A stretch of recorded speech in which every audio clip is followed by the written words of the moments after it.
Oke, sudah ada 24, 25 dengan Ibu. Bismillahirrahmanirrahim. Assalamualaikum warahmatullahi wabarakatuh.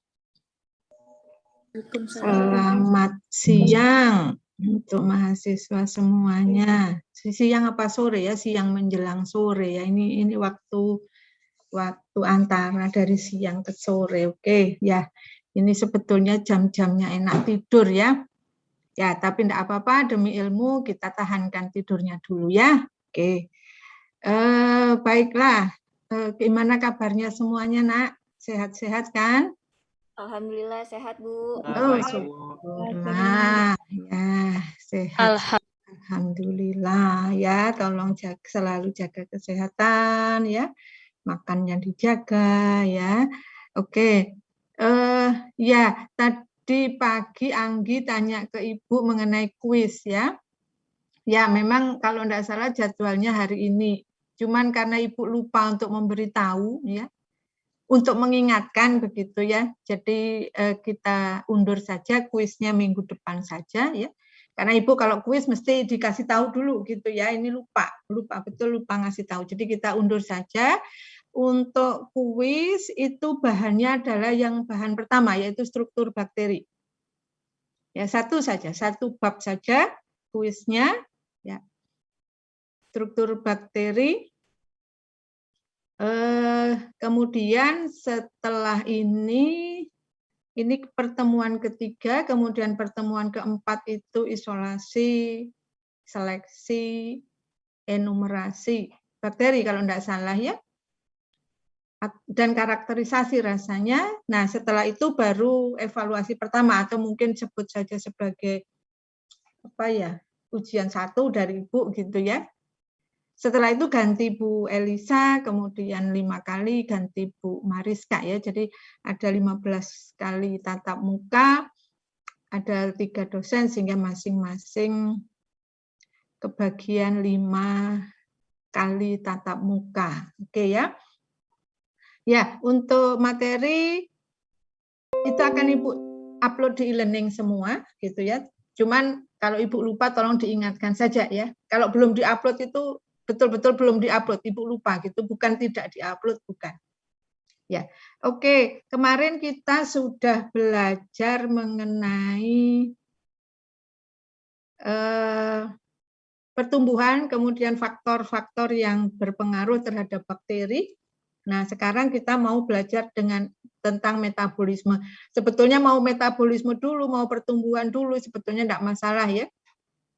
Nah, kita mau belajar mengenai metabolisme. Sebetulnya metabolisme ini sudah dipelajari di banyak mata kuliah. Ya, jadi ini sifatnya review saja, mengingatkan saja. Kemarin-kemarin mungkin yang lupa, kemudian sekarang diingatkan, mungkin sekarang waktunya memahami, bukan menghafalkan ya.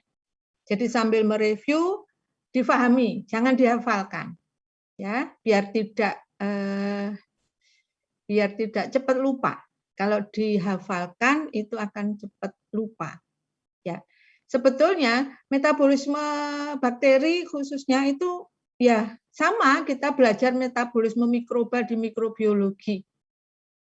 Sama ya. Hanya ya memang ini nanti diterapkannya itu memang di bakteri saja. Makanya Ibu bilang ini review saja. Saya kira semuanya sudah paham, makanya Ibu jadwalkan hanya 1 kali tatap muka saja, biasanya 2 kali kalau di mikrobiologi karena memang harus difahami dasarnya gitu ya.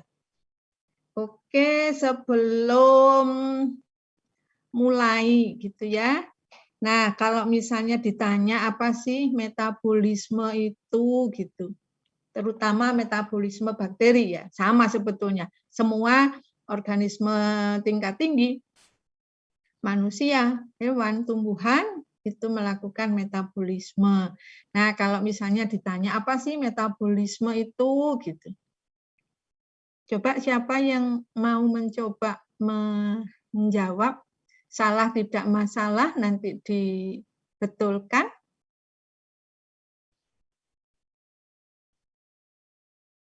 Oh ya, sebelum lanjut, ini kalian semester 5 dan 7 ya? Iya, Bu. Ya, kalau Anggi semester berapa? Semester 5, Bu. 5 itu berarti kemarin mikrobiologinya yang ngajar metabolisme Ibu ya? Iya, Bu. Ya, oke. Kalau yang ngajar pas bagiannya Ibu berarti tidak banyak perubahan, hanya mungkin ada tambahan sedikit-sedikit yang khusus untuk bakteri. Ya. Siapa yang mau nyoba apa sih metabolisme itu kalau ada yang tanya gitu? Atau misalnya siapa? Febi ya? Oke, silakan, Feb. Izin menjawab sebisa Febi, Bu. Metabolisme bakteri yang Febi ingat itu merupakan semua reaksi biokimia yang terjadi pada sel bakteri, Bu. Seperti anabolisme dan katabolisme. Oke. Termasuk enzim metaboliknya, Bu. Ya, jadi intinya reaksi kimia yang terjadi di bakteri yang bisa dikelompokkan katabolisme, anabolisme. Ada yang mau menambahkan?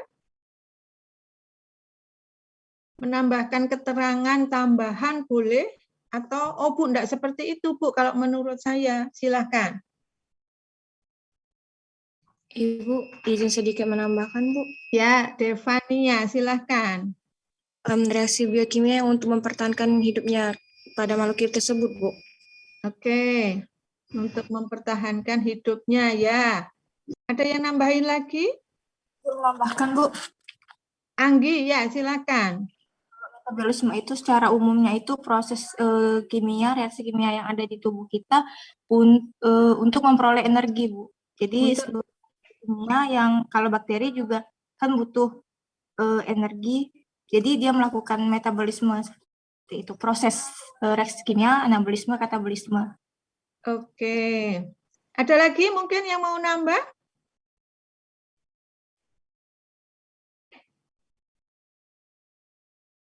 Ya, jadi yang disampaikan oleh Febi, oleh Devania, oleh Anggi itu prinsipnya sudah benar. Jadi apa sih metabolisme itu gitu ya.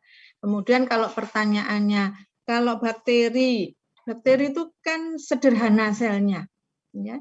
Jadi hanya satu sel gitu. Uniseluler. Apakah bakteri juga melakukan metabolisme seperti halnya makhluk hidup yang tingkatannya sudah lebih tinggi? Ya jawabannya ternyata iya. Kenapa dia melakukan metabolisme? Ya tadi yang ditambahkan oleh Devania. Untuk apa tadi Devania tadi jawabannya? Untuk mempertahankan hidup, Bu.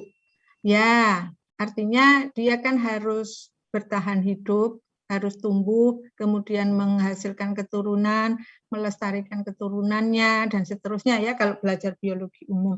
Jadi dia mau tidak mau juga harus melakukan metabolisme. Ya. Nah, kalau metabolisme pada bakteri itu ternyata juga tidak jauh berbeda dengan metabolisme yang terjadi pada organisme yang tingkat tinggi. Hanya mungkin ada beberapa yang spesifik saja, gitu ya. Nah, kemarin kita sudah tahu bahwa unsur-unsur yang dibutuhkan oleh bakteri untuk hidup itu misalnya sumber karbon, ya, ada sumber N, ya, dan masing-masing dengan fungsinya. Nah, setelah itu dimanfaatkan oleh bakteri, tentunya itu yang digunakan oleh bakteri untuk melakukan metabolisme. Oke, mungkin untuk di bakteriologi ini mengenai enzimnya Ibu lewati saja ya, tidak usah belajar lagi. Nanti kalau misalnya ingin mengingat-ingat silahkan dibaca saja. Di PPT-nya tetap Ibu cantumkan, tapi mungkin Ibu tidak usah menjelaskan lagi.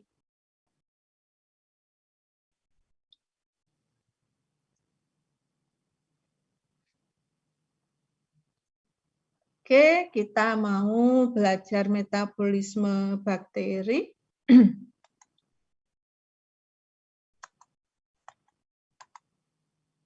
Kenapa tidak mau berjalan?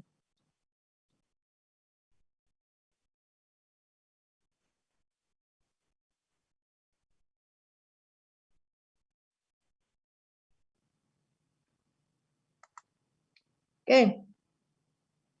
Jadi tadi kan sudah ditanyakan apa itu metabolisme, gitu ya. Ya semua reaksi kimia yang terjadi di dalam organisme hidup, gitu ya. Nah, terdiri dari 2 proses, yaitu katabolisme atau degradasi atau pemecahan, di mana di sini dihasilkan energi. Tadi Anggi sudah mengatakan dihasilkan energi, ya. Nah, ini ada 2 sebetulnya. Satu proses menghasilkan energi, satu proses memerlukan energi. Sehingga katabolisme dan anabolisme ini adalah 2 proses yang tidak bisa terpisah, gitu ya. Jadi katabolisme, degradasi, pemecahan. Kalau pemecahan berarti dari yang besar menjadi yang kecil. Kalau biosintetik berarti bio itu ya makhluk hidup, ya. Sintetik itu mensintesis, menyusun sesuatu. Biasanya kalau menyusun sesuatu itu dari yang sederhana menjadi yang kompleks atau dari yang kecil menjadi yang besar. Nah, ini membutuhkan energi. Nah, biar tidak terbolak-terbalik, mungkin yang difahami satu saja gitu ya. Misalnya katabolisme, degradasi, dihasilkan energi. Nah, satunya itu kebalikannya. Karena biasanya kalau dihafalkan dua-duanya, kalau dihafalkan dua-duanya itu nanti kebolak-kebalik. Ya, jadi difahami satu misalnya, syukur-syukur kalau difahami dua-duanya tidak terbalik. Tapi minimal difahami satu, satunya kebalikannya gitu biar tidak tertukar. Nah, ini sama sebetulnya ya. Ada katabolisme dan anabolisme yang kedua-duanya ini bisa selalu berhubungan. Nah, ini contohnya kalau di bakteri ya, gambarnya di bakteri ada katabolisme yang membebaskan energi dipakai untuk membentuk end product atau produk akhir ya, dengan mereduksi energi menjadi CO2, H2O, kemudian anabolisme itu membutuhkan. Oh, yang katabolisme tadi membebaskan energi, yang anabolisme itu requires, jadi membutuhkan energi. Untuk apa? Untuk menyusun dari yang simple building blocks ya menjadi yang kompleks. Jadi yang sederhana menjadi yang kompleks. Atau ini ada skema yang mungkin lebih, ya ini yang lebih gampang mungkin. Jadi antara katabolisme dan anabolisme itu, katabolisme itu adalah pemecahan, degradasi tadi, yang besar menjadi yang kecil, misalnya protein menjadi asam amino. Kita tahu protein itu adalah polimer. Poli banyak. Dipecah menjadi asam amino. Asam amino itu monomer. Mono itu satu. Ya menjadi satuan-satuan.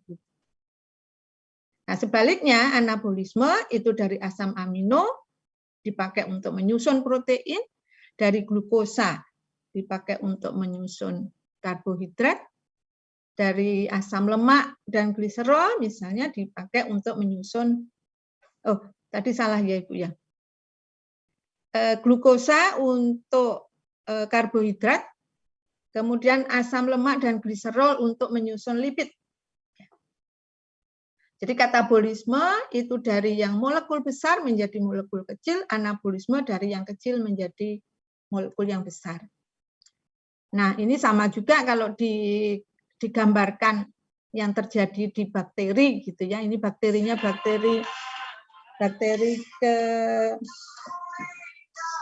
bakterinya gemuk.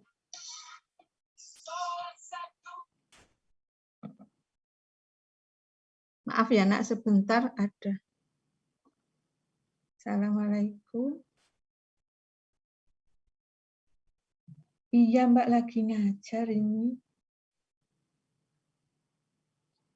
Ya. Oke. Sama-sama. Waalaikumsalam. ada telepon dari Bu Laila. Oke, jadi kembali ini sel bakterinya ini mungkin ya kurang pas ya, bakterinya kok gemuk sekali. Kokus tidak, batang juga tidak, tapi ada saja memang yang root shape, jadi batang pendek gitu ya, bukan bacillus benar. Sama sebetulnya ini prinsipnya ya, anabolisme kemudian katabolisme itu ada hubungannya di situ.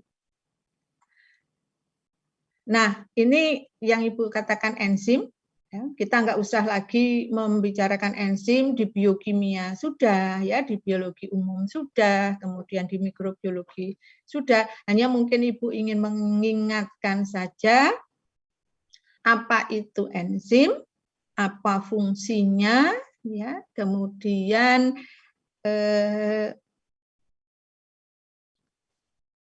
mungkin ada yang ini. Oh, tapi di sini sudah ada. Apa sih enzim itu? Enzim itu adalah biokatalisator atau katalis hayati.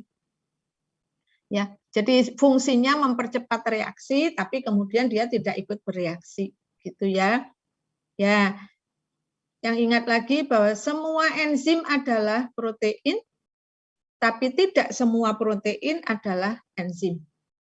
Karena ingat bahwa protein itu ada protein fungsional dan protein struktural.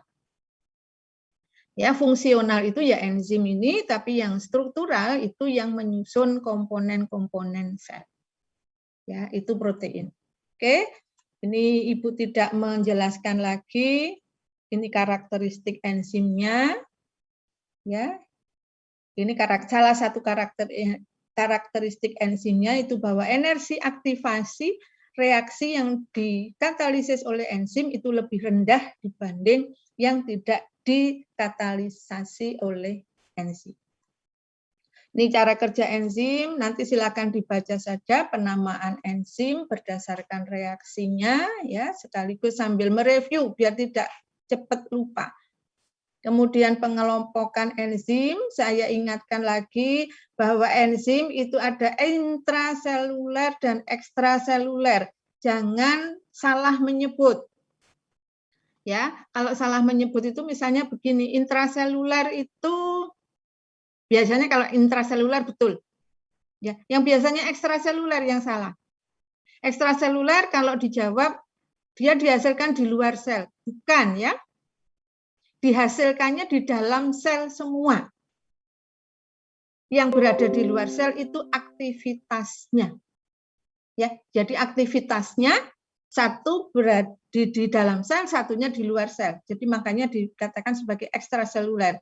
Bagaimana caranya? Ya enzimnya itu harus dikeluarkan dulu dari sel, baru dia melakukan aktivitas. Ya, jadi intraseluler, ekstraseluler, endoenzim, eksoenzim sama. Ya, hanya namanya saja. Kemudian ini macam-macam enzim, nanti silakan dibaca, ada enzim konstitutif, enzim adaptif, kemudian komponen enzim, sudah tidak asing lagi. Kemudian faktor yang berpengaruh terhadap enzim, ada temperatur, bagaimana trennya.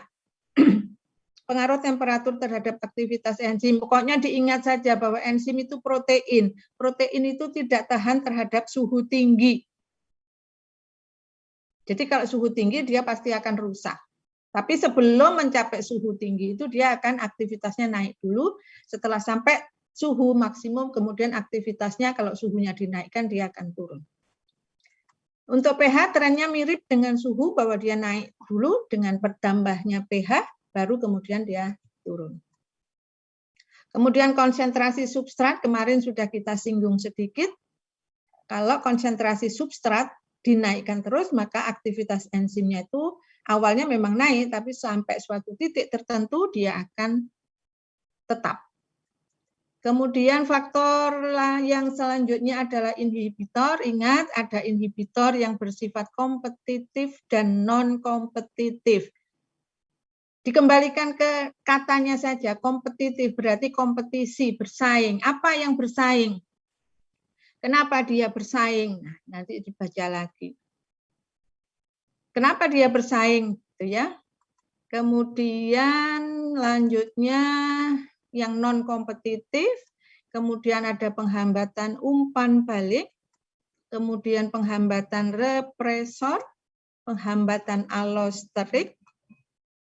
Kemudian faktor yang berikutnya adalah penginduksi. Kalau tadi inhibitor, ini justru yang mempercepat. Oke, sekarang kita masuk ke metabolisme. Ya, ke metabolismenya sendiri. Mungkin secara cepat saja ya, karena ini review saja. Nah, kalau kita bicara metabolisme, itu kita tidak akan lepas dari oksidasi dan reduksi. Ya, Ibu tidak akan menjelaskan lagi apa itu oksidasi, apa itu reduksi. Ini di kimia sudah dipelajari, di biologi umum sudah, gitu ya. Hanya di sini mungkin Ibu tekankan saja bagaimana kita memahami di katabolisme itu kita bisa menghitung perolehan energinya gitu. Tadi kan katabolisme itu menghasilkan energi. Jadi seberapa besar energinya yang diperoleh itu yang penting gitu ya. Tidak harus dihafalkan mengenai jalur-jalurnya yang rumit itu tidak, tapi difahami apa yang terjadi di situ intinya apa. Ya, kemudian pembentukan ATP. Kenapa ATP? Ya, ATP ini adalah senyawa yang dia nanti akan membawa energi tinggi, gitu ya. ATP adenosin trifosfat, karena P-nya ada 3, maka dikatakan adenosin trifosfat. Nah, adenosin trifosfat atau ATP ini disusun dari ADP, adenosin difosfat, di sini P-nya ada 2, di sini 3. Ditambah energi dan P menjadi ATP. Ini struktur ATP. Ya.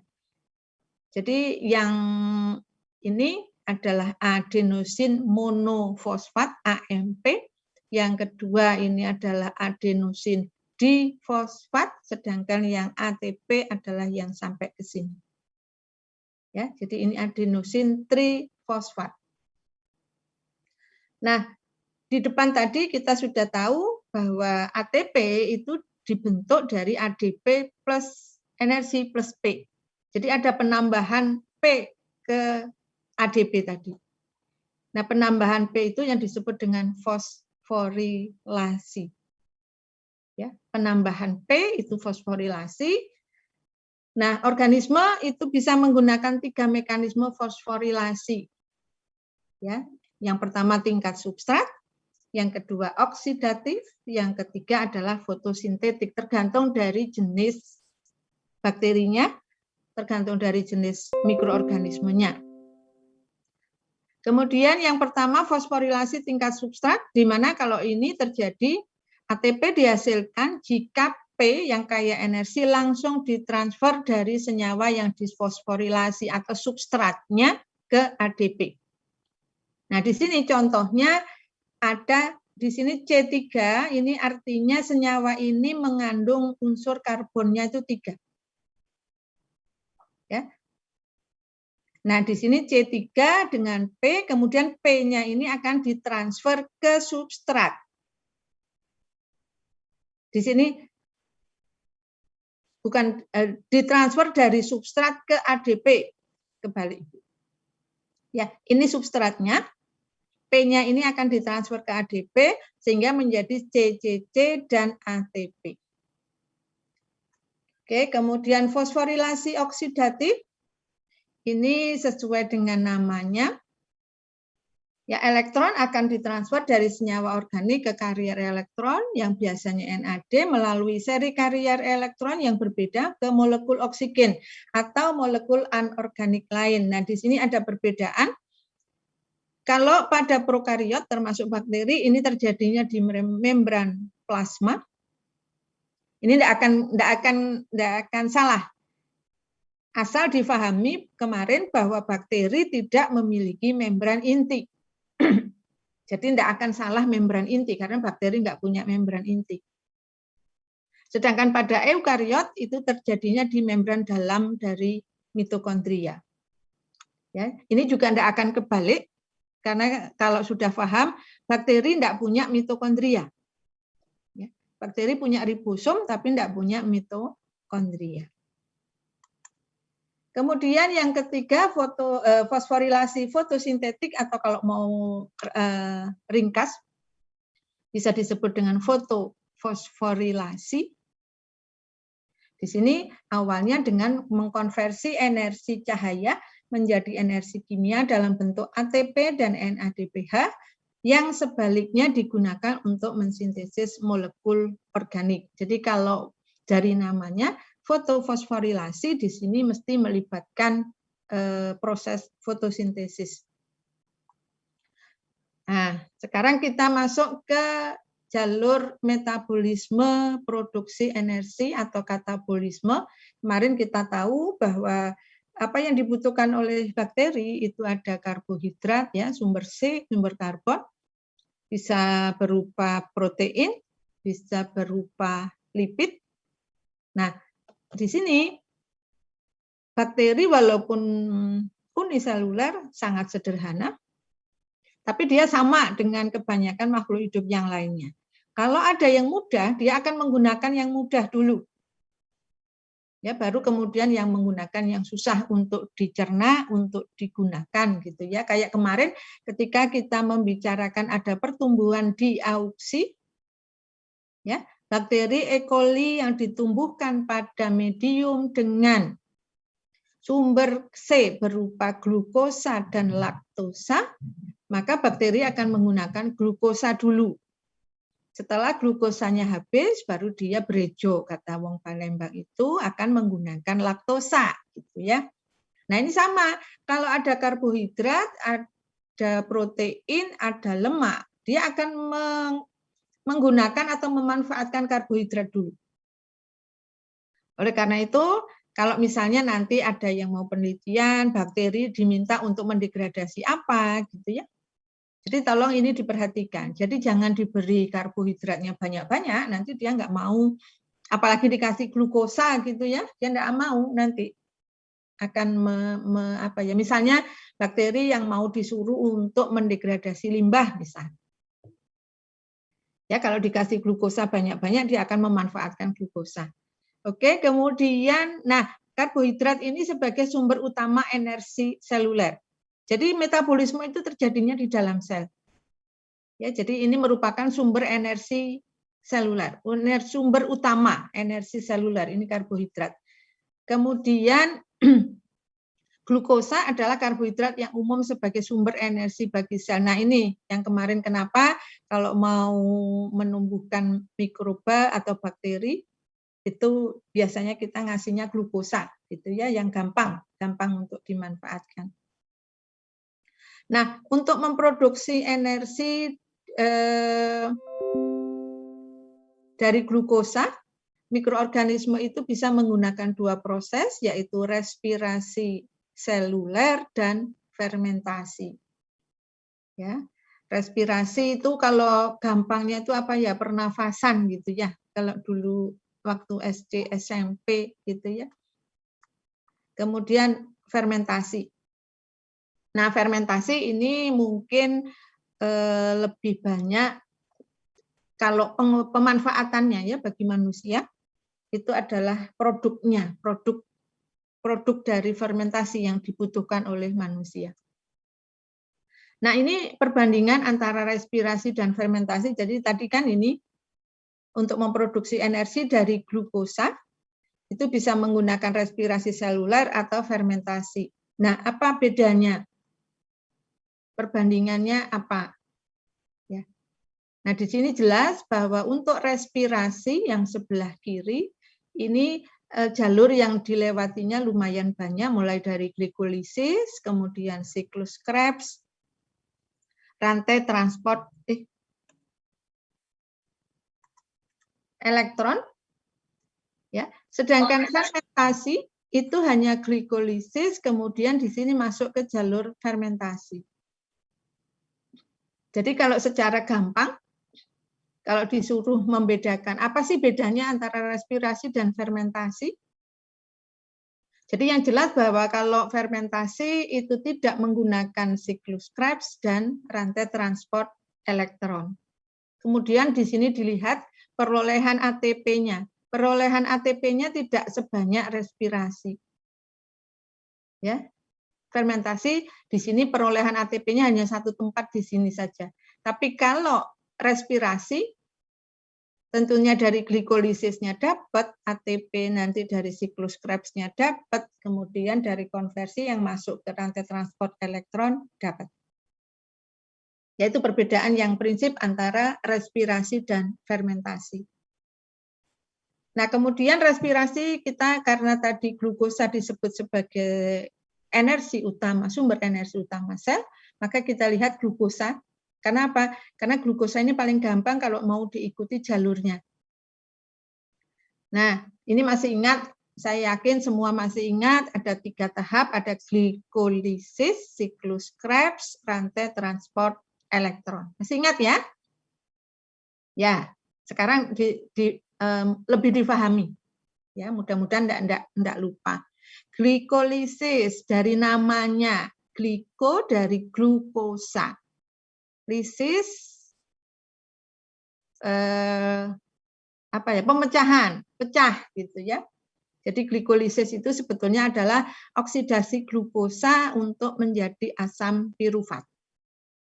Kemudian di glikolisis ada produksi ATP dan NADH. Kemudian tahap yang kedua adalah siklus Krebs atau disebut siklus TCA. TCA trikarboksilik acid atau asam trikarboksilat. Nah, di sini oksidasi derivat asam pirufat. Derivat asam pirufat berarti turunannya. Jadi setelah asam pirufat itu dirubah jadi apa-apa itu turunannya. Untuk menghasilkan sampai dihasilkan CO2. Ya, kemudian di sini di siklus Krebs ada produksi ATP, NADH2, NADH, kemudian FADH2. Dan tahap yang ketiga adalah rantai transport elektron, di mana hasil yang dihasilkan dari glikolisis di sini ada NADH, kemudian di sini NADH dan FADH2 itu akan dioksidasi. Dan kemudian energi dari reaksi ini digunakan untuk menghasilkan ATP. Jadi untuk menghasilkan ATP mau enggak mau harus lewat ini, rantai transport elektron untuk yang respirasi. Nah, 3 tahap tadi berlangsungnya di mana?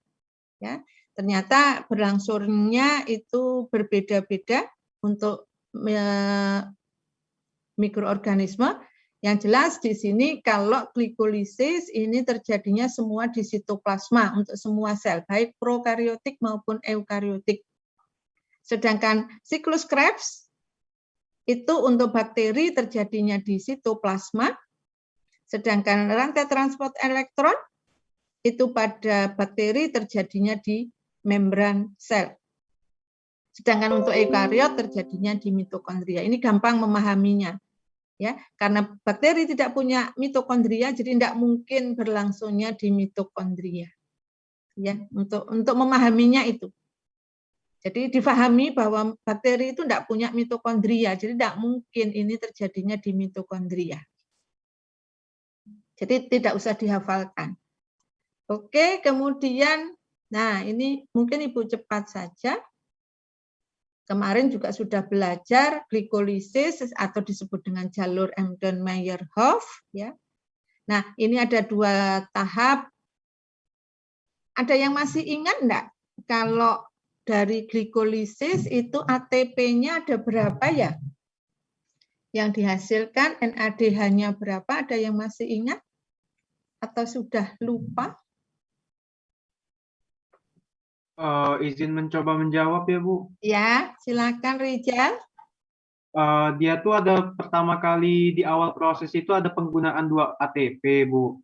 Nah, terus dari pirufat itu kan dia nanti dibagi menjadi dua jalur tuh, Bu.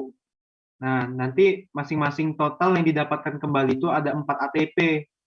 Nah, itu masih ATP kotor. Kalau 4 ATP ini tadi dikurangi dengan yang dipakai 2 tadi, maka totalnya ada 2 ATP, Bu. Kalau tidak salah, Bu. Ya, oke. Yang Ibu luruskan, Rizal jangan disebut ATP yang kotor ya, nanti ada ATP yang bersih gitu ya. Ya, yang betul sebutannya itu adalah ATP yang dihasilkan dan ATP yang digunakan, sehingga hasil bersih ATP gitu.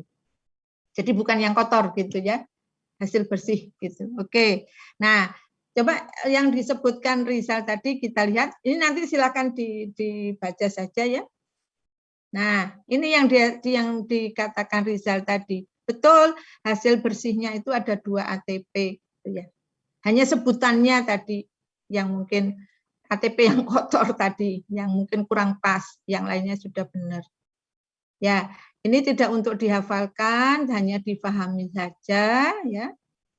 Nah, yang betul tadi glikolisis ini awalnya itu adalah glukosa. Ya, di sini untuk mempermudah bola-bolanya ini digambarkan 6, artinya di sini C-nya itu 6. Atom karbonnya 6. Kemudian berlangsung berapa tahap? Ini tadi yang dua tahap dikelompokkan ini garisnya. Ini yang tahap persiapan, ini yang conserving energy, gitu ya. Ini yang persiapan. Nah, di sini ini untuk menyederhanakan saja. Di tahap ini ada 2 senyawa yang berada dalam posisi kesetimbangan. Jadi ini bisa dirubah menjadi ini, yaitu dihidroksiaseton fosfat dan gliseraldehyde 3-fosfat. Masing-masing ini 3. Jadi ini apa namanya, Nak? Hukum kekekalan energi apa ya? Hanya dirubah dari 6 menjadi 3-3. Selanjutnya dari yang ini bisa dirubah sampai sini, sedangkan ini bisa dirubah menjadi ini. Ya. Sehingga di sini mulai dari yang ini di bawah garis, energy conserving states, itu semuanya harus ditulis angka 2. Ya. Ini dari mana hasilnya 2 ini kok tiba-tiba keluar angka 2 semua? Ya dari sini gitu ya. Asalnya kan 6 C-nya. Kemudian di sini ada 3-3. Nah, setiap 3C ini ke bawah seperti ini, atau misalnya mau ditulis 2 jalur juga enggak apa-apa gitu ya. Ya. Nah, di sini tadi yang Rizal katakan, ini ATP yang dikonsumsi, jadi yang masuk ya. Ini yang dikonsumsi, ini yang dihasilkan. Ya, betul tadi ada 4 dikurangi 2, jadi hasil bersihnya itu 2. Ya.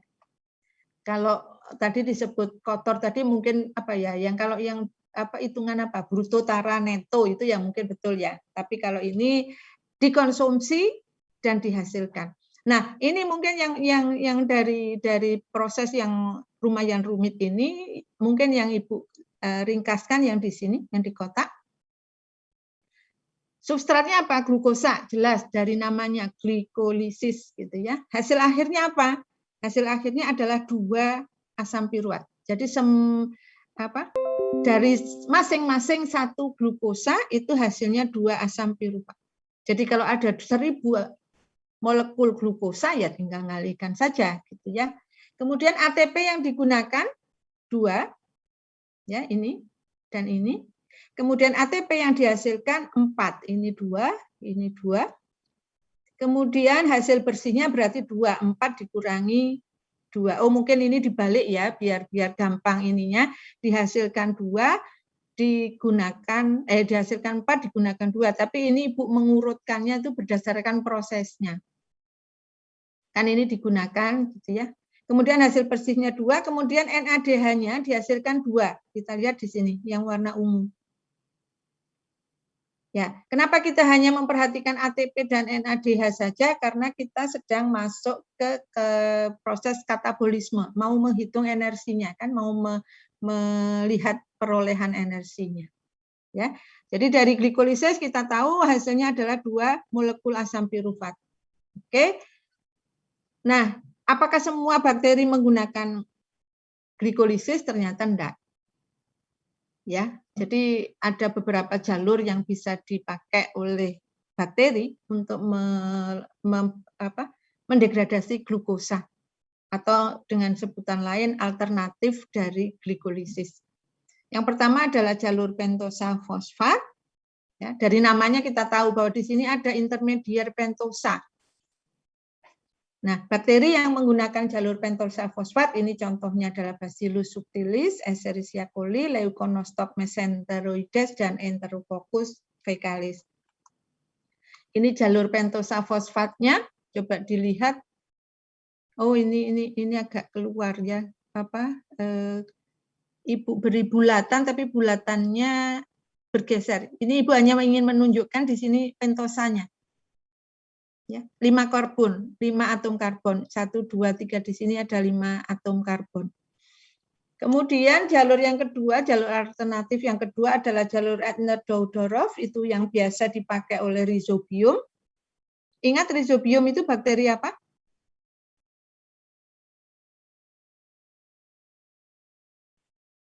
Bakteri khas yang punya kemampuan apa? Rhizobium? Oh, izin menjawab, Bu, yang mengikat nitrogen nggak, Bu? Ya, memfiksasi nitrogen, ya, betul. Ya, kalau Pseudomonas macam-macam ya, ada Agrobacterium ini biasanya untuk di bidang pertanian, kemudian Azotobacter itu adalah bakteri yang berasosiasi tapi tidak bersimbiosis ya. Beda dengan Rhizobium, kalau Rhizobium itu dia bersimbiosis dengan akar, kalau Azotobacter itu hanya berasosiasi saja. Ini jalur Eppner-Doudoroff-nya, ya, tentunya sama dengan itu ya, dari glukosa. Kemudian, nah setelah tadi kita tahu dari glikolisis itu hasilnya asam pirufat, setelah itu asam pirufatnya masuk kemana? Nah, bisa masuknya ke respirasi seluler atau bisa masuk ke fermentasi. Kalau respirasi seluler langsung masuk ke respirasi seluler, berarti masuknya ke siklus Krebs. Nah, apa itu respirasi seluler? Yaitu proses pembentukan ATP dalam molekul teroksidasi dan elektron yang terakhir adalah molekul anorganik. Aseptor aseptor elektron terakhir. Kemudian, nah respirasi seluler ini masih dibedakan lagi menjadi dua, yaitu respirasi yang aerob, aero, udara. Jadi konotasinya itu oksigen, jadi dia butuh oksigen.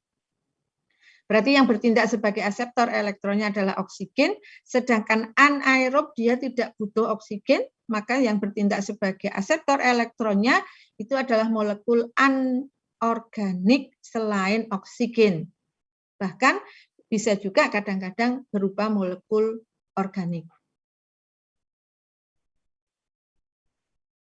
Nah, kita masuk ke yang respirasi aerob dulu. Ya, jadi asam pirufat yang dihasilkan dari glikolisis tadi akan masuk ke siklus Krebs. Nah, siklus Krebs sendiri itu kalau ditulis reaksi keseluruhannya itu seperti ini. Ya, lumayan rumit. Ya, kita bukan orang kimia,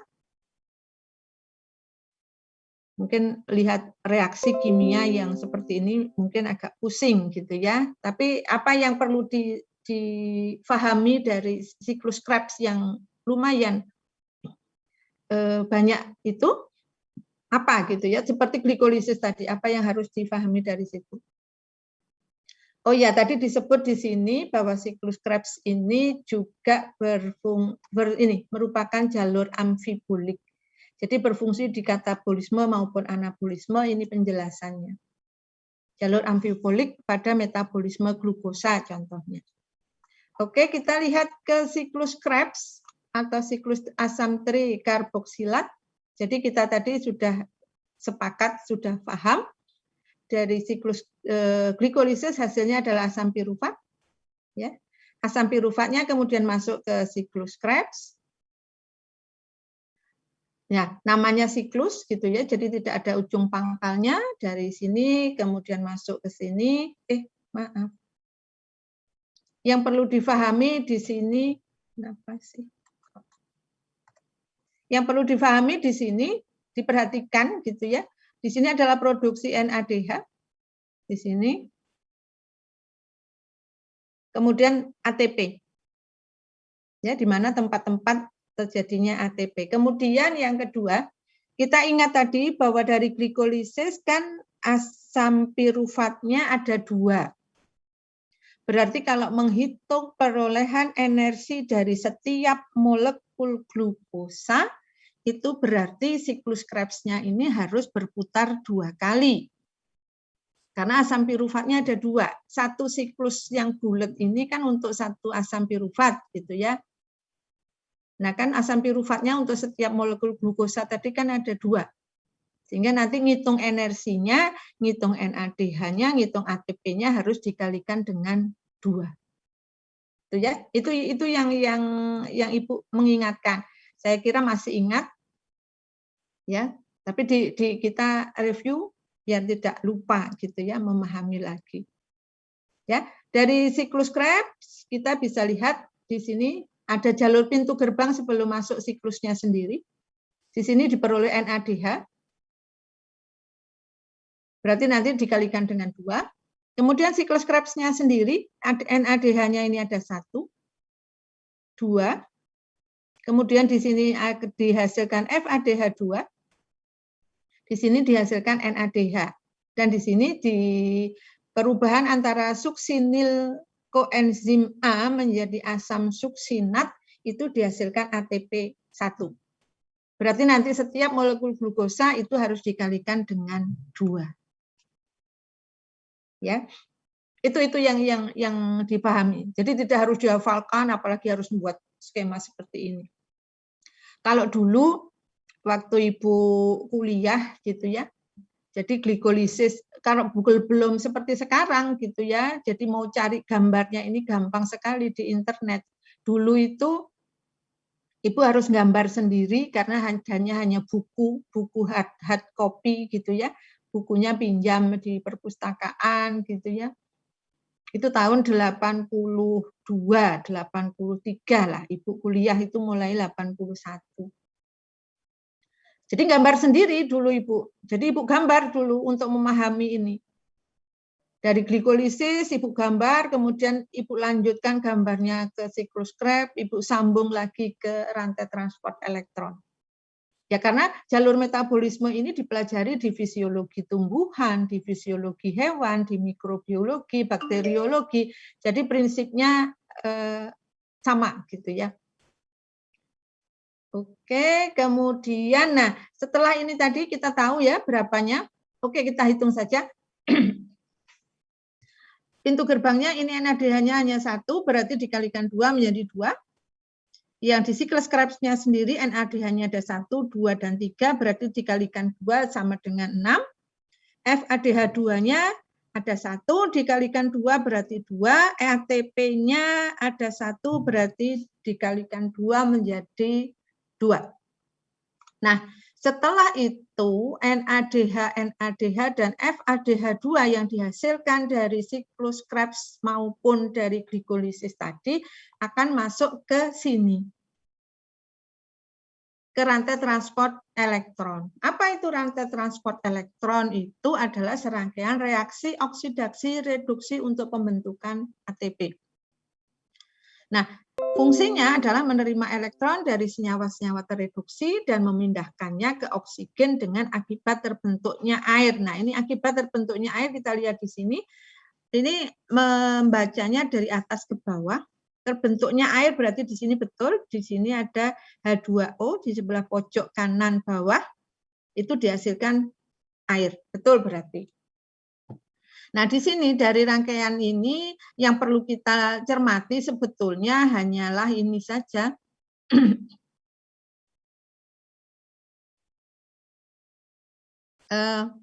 Kalau tadi kan NADH sama FADH2. Ya. Kalau yang dihasilkan tadi NADH itu ya ini. Ibu kasih tanda panah. Maka reaksinya berjalan dari sini sampai ke sini. Nah, kalau dari NADH, di sini di tempat-tempat tertentu ini, seperti yang dijelaskan di sini ceritanya, ya, itu ada 3 tempat dihasilkan ATP. Ya ini 1, 2, 3. Ya, oleh karena itu kenapa nanti ketika menghitung setiap NADH yang dihasilkan itu dapat dihasilkan 3 ATP dari masing-masing NADH. Ya, karena ini NADH-nya, ATP-nya 1, 2, 3. Tetapi kalau mulainya itu FADH2, Ibu kasih panah, ya, ini, maka tempat untuk menghasilkan ATP itu hanya 2. Ini di sini ATP-nya 1, di sini 1. Jadi ketika menghitung energi, kenapa kalau FADH2-nya itu ekuivalen dengan 2 ATP, itu kira-kira ceritanya seperti ini. Ya, ini yang mungkin sekarang sudah enggak bingung lagi, semakin difahami. Kalau kemarin mungkin dihafalkan, tapi sekarang mudah-mudahan sudah paham gitu ya. Oke, kemudian ini perolehan energi, penghitungan perolehan energinya, kalau ngitungnya sudah sama dengan 38 ATP, itu sudah benar.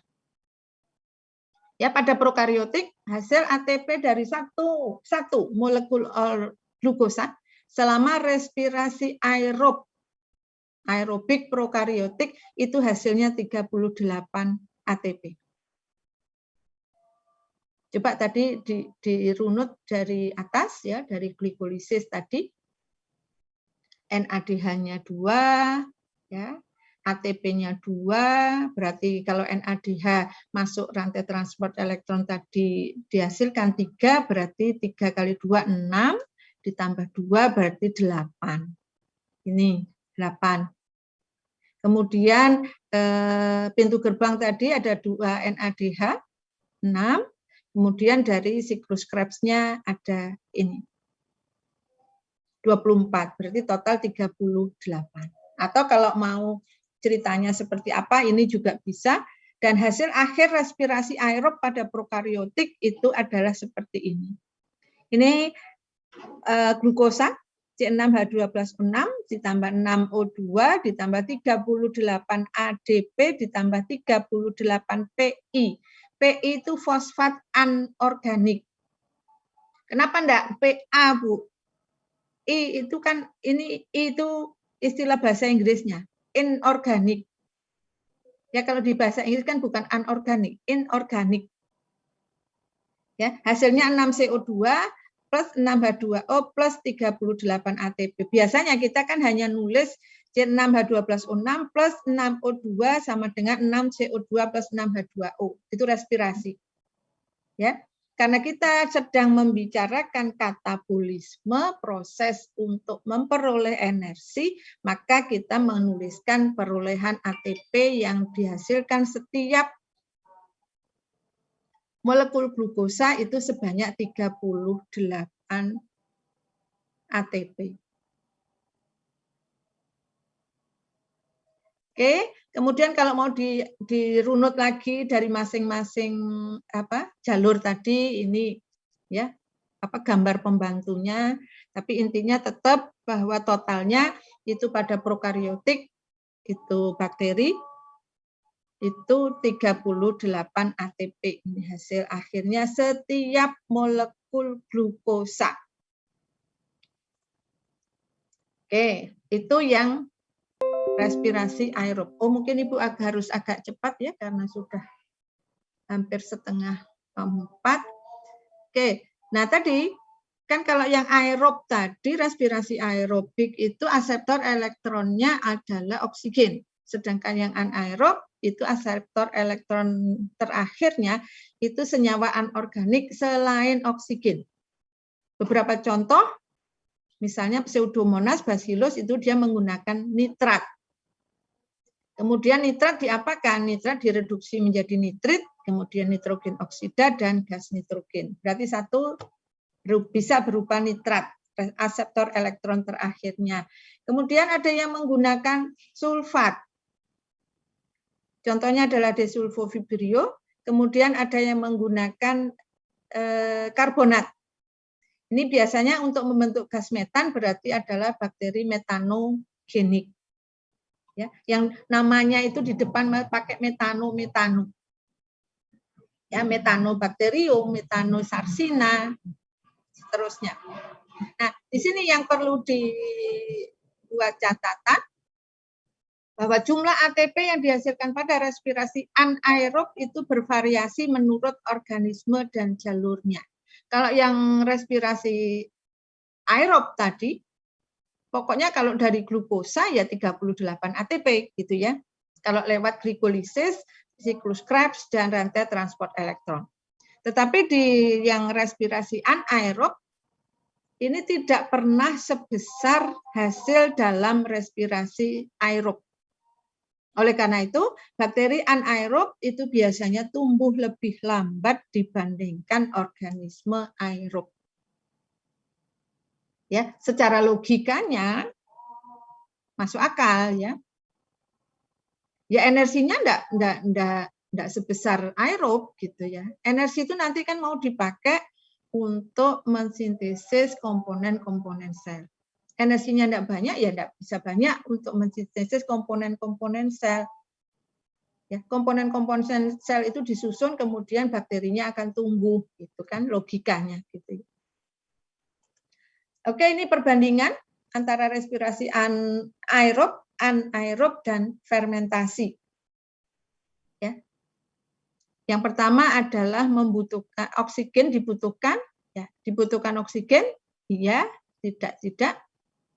Tapi kadang-kadang fermentasi butuh oksigen ya, mungkin walaupun tidak banyak. Kemudian tipe fosforilasinya ini tingkat substrat dan oksidatif, ini tingkat substrat dan oksidatif, ini tingkat substrat. Kemudian aseptor elektron terakhirnya tadi sudah disebutkan. Kemudian di sini potensial molekul of ATP produce, jadi produksi ATP ini kalau aerob itu antara 36 sampai 38. Kalau anaerob itu 2 sampai 36 dan fermentasi itu hanya 2. Jadi di sini kalau misalnya diminta untuk membedakan apa sih bedanya atau membandingkan antara respirasi aerob, respirasi anaerob dan fermentasi, paling tidak ini ada 4 hal yang bisa dipakai untuk membandingkannya. Nah, kemudian fermentasi. Fermentasi ini sudah paham semua ya. Nah, di sini yang penting adalah ini. Apa yang mempengaruhi dari produk akhir fermentasi? Karena fermentasi biasanya yang dibutuhkan oleh manusia ya, itu adalah produk akhir dari fermentasi. Faktor yang mempengaruhi adalah mikroorganismenya. Ya jelas, karena mikroorganisme itu kan dari sononya sudah membawa karakteristik sifat genetik yang sudah khas gitu, yang merupakan cirinya. Jadi setiap mikroorganisme berarti dia mempunyai ciri khas tersendiri. Kemudian substrat. Kemudian enzim yang ada dan aktif. Di sini harus enzim yang ada dan aktif. Kalau hanya ada tetapi tidak aktif, berarti dia tidak akan bisa dipakai untuk melakukan proses fermentasi. Berarti produk akhirnya tidak akan terbentuk. Nah, ini contoh jalur fermentasi. Jadi tadi dari lewat glikolisis kan tadi kita sudah lihat bahwa dari glikolisis kemudian tidak melewati siklus Krebs dan rantai transport elektron, tetapi setelah terbentuk asam pirufat itu baru masuk ke proses pembentukan produk akhir fermentasi atau end product. Di sini ditulis sebagai formation of fermentation end product. Jadi fermentasi, pembentukan produk akhir fermentasi. Nah, di sini bisa dilihat tadi kenapa jenis mikroorganisme itu berpengaruh. Ya. Jadi dari asam pirufat kalau bakterinya itu Streptococcus, Lactobacillus, Bacillus itu hasilnya asam laktat. Tetapi kalau bakterinya Propionibacterium hasilnya asam propionat. Kalau bakterinya Clostridium hasilnya asam butirat. Kalau bakterinya itu Escherichia salmonella itu bisa dihasilkan etanol, asam laktat. Kalau bakterinya Enterobacter itu bisa dihasilkan etanol. Jadi dengan berbagai macam bakteri, kecuali ini ya, ini yeast ya, makanya ditulis yeast, ini bukan bakteri. Saccharomyces cerevisiae. Yang ini yang bakteri semua kecuali ini. Jadi dengan bakteri yang berbeda, dengan sama substratnya asam pirufat, dihasilkan produk-produk akhir fermentasi yang berbeda-beda. Demikian juga misalnya dibalik, ya, substratnya yang berbeda, gitu ya. Tapi intinya harus lewat asam pirufat, baru bisa dihasilkan produk-produk fermentasi. Ya, jadi harus lewat asam pirufat. Oleh karena itu, asam pirufat ini yang disebut sebagai senyawa pusat fermentasi. Ya, karena semua produk akhir fermentasi itu bisa dibentuk jika sudah lewat asam pirufat. Oke, nah ini beberapa contoh saja produk-produk fermentasi. Jadi di kehidupan sehari-hari ini kita selalu bertemu, ya, berhubungan dengan produk makanan, minuman, hasil fermentasi yang kalau kita amati itu memang hasil dari mikroba, ya, bakteri yang banyak, kemudian yeast yang kedua, ya, dan kemudian jamur. Nah, ini beberapa contoh saja tipe fermentasi, silahkan nanti diamati. Ini adalah fermentasi asam laktat dan alkohol. Fermentasi ini diberi nama biasanya berdasarkan hasil yang produk akhirnya. Jadi kalau produk akhirnya asam laktat disebut sebagai fermentasi asam laktat. Kalau produk akhirnya alkohol disebut fermentasi alkohol. Kemudian ini contoh fermentasi produksi asam laktat, ya. Asam laktat ini sangat-sangat banyak manfaatnya untuk probiotik misalnya, ya. Nah, yogurt, kemudian yogurt itu bisa dibuat dari selain susu, bisa dicoba dengan misalnya santan, ya, atau bahan yang lain. Tapi biasanya genera bakteri asam laktat yang penting itu adalah Streptococcus dan Lactobacillus, dan yang umum itu adalah Streptococcus thermophilus dan Lactobacillus bulgaricus. Sedangkan untuk fermentasi alkohol bisa Escherichia, bisa Salmonella, bisa Enterobacter. Nah, yang bawah itu bukan bakteri tapi Saccharomyces. Ini yang yeast yang sangat umum dipakai untuk fermentasi alkohol. Ya, walaupun Saccharomyces itu uniseluler, mirip dengan bakteri, tetapi dia eukariotik, bukan prokariotik seperti bakteri. Dia masuknya ke jamur. Nah, ini jalur fermentasi asam laktat tadi disebut, ya. Ya, ada homo fermentatif dan hetero fermentatif. Homo sama, berarti hasilnya itu hanya asam laktat saja. Sedangkan heterofermentatif kalau hasilnya itu selain asam laktat juga dihasilkan produk yang lain. Bisa dilihat di sini. Yang di atas itu homofermentatif, jadi hasilnya hanya ada asam laktat saja. Sedangkan yang di sini ada asam laktat, ada misalnya contoh di sini ada juga etanol.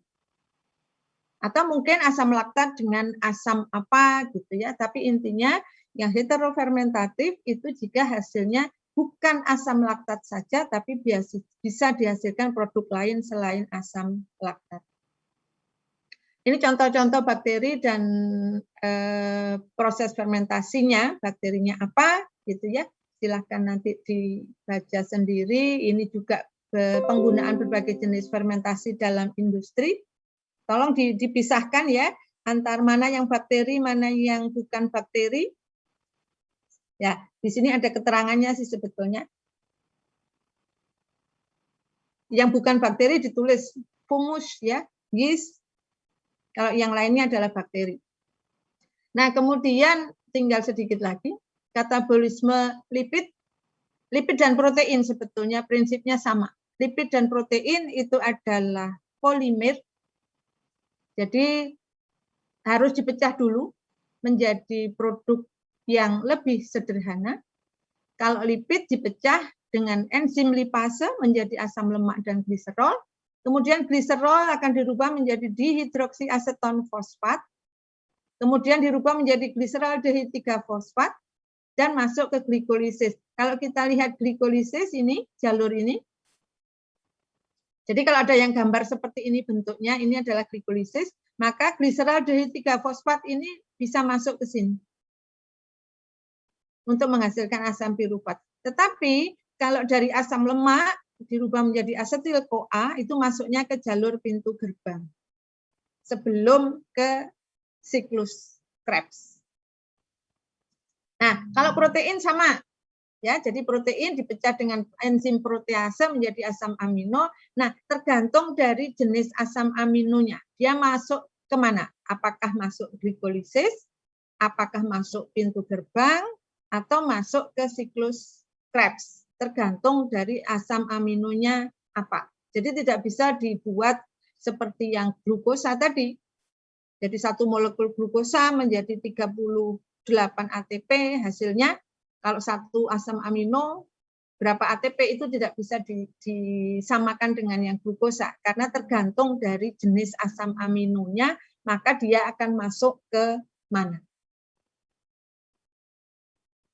Nah, ini kalau digabungkan prinsipnya yang tadi, yang ini protein, ini karbohidrat, ini lipid. Oke. Ya, yang fotosintesis ini mungkin tidak usah saya jelaskan, mungkin kalian sudah banyak belajar di fisiologi tumbuhan, hanya mungkin di sini yang perlu Ibu jelaskan bahwa masih ada yang mengatakan bahwa bakteri tidak bisa melakukan fotosintesis. Tidak seperti itu ya. Ada bakteri yang bersifat fotosintetik, jadi dia bisa melakukan fotosintesis. Nah, contohnya apa? Adalah ini, bakteri belerang ungu, bakteri belerang hijau, atau bakteri sulfur, ya, hijau, itu bisa melakukan fotosintesis. Oke, ini nanti silakan dibaca sendiri saja untuk fotosintesis. Mungkin mirip-mirip dengan yang di tumbuhan, di biologi umum Ibu kira juga sudah. Ya, ini produksi reaksi terang, reaksi gelap. Ya, ini khusus pada bakteri. Ya. Kemudian fotofosforilasi siklik dan non siklik. Ya, bedanya di sini non siklik itu tidak berbentuk siklus dan siklik itu berbentuk siklus. Jadi siklus itu tidak ada ujung pangkalnya. Jadi di sini di tempat di sini rantai transport elektron dihasilkan ATP juga, yang non siklik itu di sini. Oke, ini contoh bakteri fotosintetik. Ini beberapa contoh gambarnya, chlorobium, kemudian chromatium, rhodospirillum, ya, contoh bakteri fotosintetik. Kemudian ini reaksi gelap, reaksi terangnya tidak usah Ibu jelaskan. Nah, ini buktinya. Kenapa bakteri bisa melakukan fotosintesis? Karena dia punya klorofil. Dan klorofilnya itu ternyata strukturnya agak berbeda. Ya, dengan klorofil pada tumbuhan. Yang sebelah kiri ini klorofil A. Ini yang kalau ini pada bakteri, bakterioklorofil. Ini bedanya di sini. Dan kalau dilihat di sini, ya, diamati di sini, absorbansinya itu pada panjang gelombangnya berapa, gitu ya, absorbansi yang maksimumnya. Kalau yang merah itu yang bakterioklorofil, ini 870, ya. Pada yang klorofil A, yang bukan bakteri itu 680. Jadi ini bedanya. Jadi bakteri punya klorofil, bakteri fotosintetik. Nah, ini yang terakhir. Jalur metabolik penggunaan energi atau anabolisme. Jadi setelah tadi ada energi yang diperoleh, dipakai untuk apa gitu ya. Jadi bisa dipakai untuk 2 kelompok kegiatan. Yang satu yang bersifat non biosintetik, yaitu produksi panas, pergerakan dan transport nutrien. Perlu digarisbawahi bahwa transport nutrien di sini adalah hanya yang berupa transport aktif, yaitu transport yang membutuhkan energi. Ya, kalau yang bukan transport aktif tidak membutuhkan energi. Sedangkan biosintetik untuk sintesis apa? Ya tentunya untuk sintesis komponen-komponen sel bakteri. Misalnya untuk biosintesis polisakarida, untuk biosintesis lipid, untuk biosintesis asam amino dan protein, untuk biosintesis purin dan pirimidin. Nah, ini yang transport nutrien. Jadi Ibu garis bawahi bahwa yang menggunakan energi hanyalah yang ini. Yang transport aktif. Yang ini tidak. Ini beberapa contohnya saja, biosintesis polisakarida, kemudian biosintesis lipid, biosintesis asam amino, biosintesis nukleotida purin dan pirimidin, dan ini terakhir adalah integrasi metabolisme. Oh ya, ini ada tambahan, silakan dibaca. Kemarin, di sini atau Ibu lupa ya? Ada pengelompokan, jadi kalau misalnya ditanya, ya, autotrof, heterotrof itu maksudnya apa gitu ya, jangan sampai tidak tahu. Ya, kalau berdasarkan sumber energinya, itu organisme dibedakan menjadi fototrof dan kemotrof. Tapi kalau berdasarkan sumber karbonnya, itu dibedakan menjadi autotrof dan heterotrof. Pahami saja satu, autotrof. Auto sendiri, itu ya gampangnya. Ini tapi jangan sampai kalau ditanyakan menjawabnya bisa memasak makanan sendiri gitu, jangan ya. Hanya ini untuk arti letterless-nya dari katanya, auto itu sendiri, trof makanan. Ya, jadi gampangnya memasak makanan sendiri. Kalau memasak makanan sendiri itu contohnya tumbuhan. Tumbuhan itu berarti sumber karbonnya apa? CO2. Oh, berarti berupa CO2 itu adalah senyawa anorganik. Ya, kalau heterotrof berarti C-nya itu dari organik. Ya. Jadi itu yang penting. Kemudian kalau digabung antara sumber energi dan sumber karbon menjadi fotoautotrof, kemoautotrof atau fotoheterotrof, kemoheterotrof dan seterusnya. Ini kalau digabung tadi, ya. Dan ini keragaman metabolik di antara organisme. Ini tidak hanya bakteri, ya, bisa tumbuhan saja, bisa tumbuhan juga, tetapi di sini memang yang di sini, ini contohnya adalah bakteri. Ya, tapi tetap saja di sini memang yang karena ini diambil dari buku mikrobiologi, jadi contoh yang banyak di sini juga bakteri, mikroba ya, walaupun di sini juga bisa ditulis sih animals gitu ya. Tapi tetap saja bahwa di sini ingin menonjolkan bakterinya. Ini kalau didasarkan atas sumber energi dan kemudian sumber karbonnya. Ya, sumber energinya dari bahan kimia, senyawa kimia, dan dari cahaya.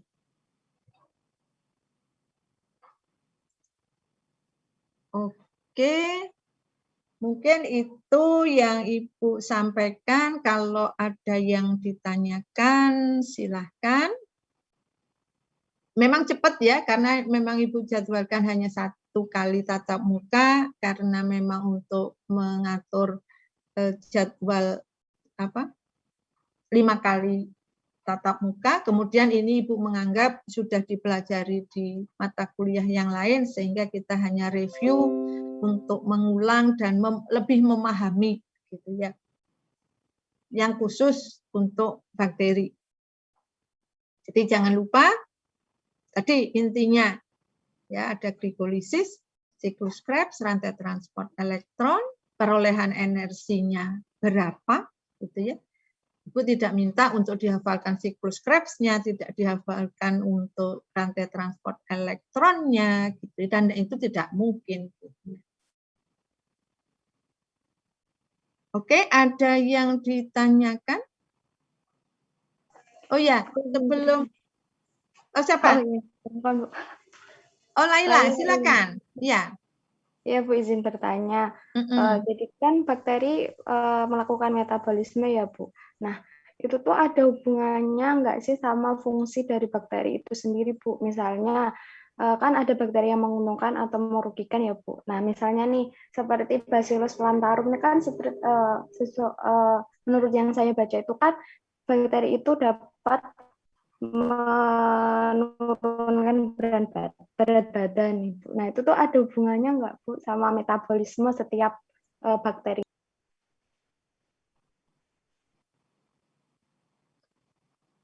Ya. Ya, Laila tadi Bacillus plantarum ya. Iya Bu. Contohnya ya, Bacillus plantarum itu sebetulnya bukan langsung ya efeknya untuk apa menurunkan berat badan ya.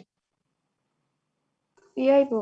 Ya, tapi sebetulnya kalau menurut Ibu itu mungkin bisa efeknya ke sana, tapi sebetulnya pengaruhnya itu tidak langsung. Jadi bukan terus bakteri Bacillus plantarum itu menurunkan berat badan, tidak sebetulnya ya. Nah, Bacillus plantarum ini sebetulnya adalah dia dipakai untuk menghasilkan yogurt. Ya, untuk salah satu yang bisa dipakai untuk menghasilkan Bacillus plantarum atau Lactobacillus plantarum ya? Lactobacillus, Bu. Iya. Ya, yang kemarin dipakai untuk penelitian Ali. Ya. Ya, jadi intinya begini. Bakteri ini melakukan metabolisme kemudian dia untuk tumbuh gitu. Jadi sebetulnya ya memang harus ada hubungannya antara metabolisme bakteri ini untuk pertumbuhannya, baik bakteri patogen atau yang non patogen gitu.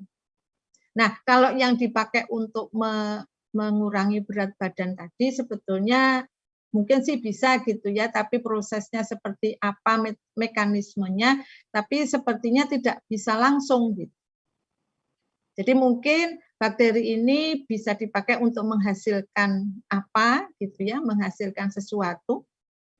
Kalau tidak salah yang Ali pakai penelitian itu Lactobacillus plantarum rasanya ya untuk membuat yogurt gitu ya. Nah, yogurt itu sebetulnya kan probiotik gitu ya. Probiotik itu adalah sebetulnya mikroba atau bakteri yang berada dalam kondisi hidup yang dikonsumsi yang dengan tujuan untuk meningkatkan jumlah mikroba yang bakteri yang menguntungkan di traktus digestivus kita gitu. Jadi kalau apa ya, jadi mungkin jadi traktus digestivusnya sehat gitu ya. Jadi mungkin juga apa penyerapannya juga menjadi lebih baik gitu ya. Mungkin terus arahnya mungkin ke sana, tapi kalau pengaruh yang langsung saya kira juga tidak. Yang langsung maksudnya langsung bakteri ini bisa menurunkan berat badan. Ya, rangkaiannya tuh masih panjang sampai akhirnya bisa dipakai menurunkan berat badan kalau itu memang betul gitu ya.